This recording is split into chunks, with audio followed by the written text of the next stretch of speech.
Qual é o próximo passo depois de você ter feito essas integrais aqui, que são as básicas? É você ir para integrais mais avançadas. Então pega as funções que você conhece, que a gente ainda não integrou, que a gente só integrou potência, com base x. Pega as funções que você conhece e pensa nas integrais. Obviamente a exponencial é fase bônus, né? Essa aqui não tem muito o que fazer.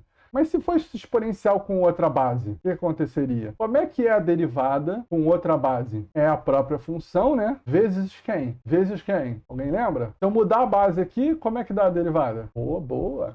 Vezes log de A. Perfeito. Então, quanto dá a integral? Se na derivada eu multiplico, integral é o oposto. Então, eu vou dividir. Pega a função e divide pelo log da normal. Divide. Ela mesma, só que agora dividido. Dividido. Como é que a gente faz isso, assim, pensando, né? A gente também pode imaginar que você passa para o lado de cá, né? O log dividindo assim para cá. E como o log é uma constante, ele pode entrar dentro da derivada. Só porque é constante que entra. Se fosse x aqui embaixo, isso não entra na derivada, não. Mas como é constante, ele entra na derivada. Constantes podem entrar e sair de derivadas, porque elas não fazem diferença se elas estão multiplicando, se elas estão dividindo, que na verdade é uma multiplicação. Então, quanto é a integral de ax, né? A integral de ax é ax sobre log de a. Pode fazer assim também, uma maneira de enxergar. Qual é a próxima função interessante? Seno e cosseno. Então, pensa nessas integrais. Você que tem que pensar, gente. Eu estou fazendo.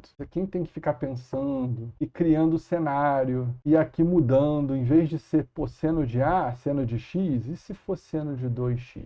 O que acontece se tiver um 2x aqui? Quem tem que pensar nisso e responder é você. Você que tem que pensar. A seno de X, pensando um pouquinho, você vai matar que é menos cosseno, porque o cosseno não dá seno, não. Dá menos seno. Então eu preciso de outro sinal na hora de derivar, para que quando eu derive, agora sim, dá menos com menos, dá mais seno. Beleza. E se fosse seno de 2x?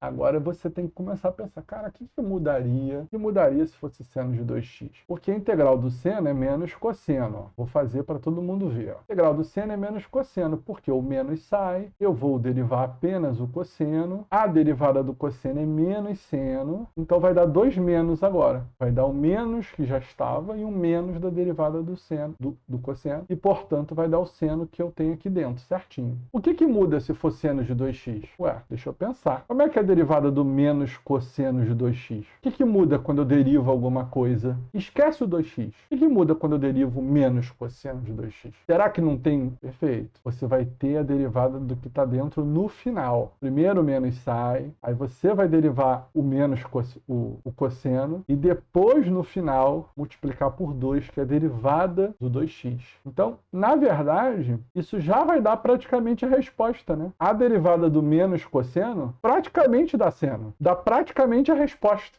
Só não dá a resposta. Isso, só não dá a resposta porque teve um 2. Então você divide. Isso aí. Então isso você tá pensando, tá vendo? E na hora que você tá bolando os exercícios, você tá bolando para você mesmo. E não pegando os que o professor botou numa lista. Você tá pensando. Isso faz muita diferença. Depois tu vai para a lista.